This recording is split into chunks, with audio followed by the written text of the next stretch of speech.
সাংবাদিকদের মাধ্যমে আমি একটু আমাদের দেশের প্রতিনিধি, অর্থমন্ত্রী, শিক্ষা উপদেষ্টা তাদের কাছে একটু প্রশ্ন রাখতে চাই। কোন কারণে কি আমাদের অর্থ উপদেষ্টা তার দায়িত্ব এনটিআরসি চেয়ারম্যানকে দিয়ে দিল কিনা? সে বলেছে সে রাজস্ব আয়ের জন্য মেধাবী শিক্ষকদেরকে বঞ্চিত করছে। রাজস্ব না মেধা, রাজস্ব না মেধা, মেধা মেধা, মেধা মেধা। এনটিআরসি এর চেয়ারম্যান স্যার আমাদেরকে বলছে তার মেয়ে আইএলটিএস পরীক্ষা দিয়ে অনেক ভালো স্কোর করছে, এখন বিদেশে না গেলে এটা কি দেশের প্রতিনিধিদের কাছে পৌঁছে দিবেন?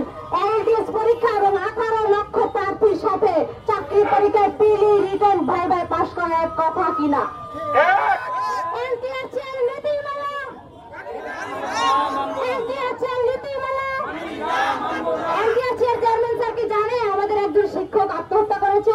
এটা আত্মহত্যা না, এনটিআরসি এর ভয়ঙ্কর নীতিমালায় হত্যার জন্য দায়ী।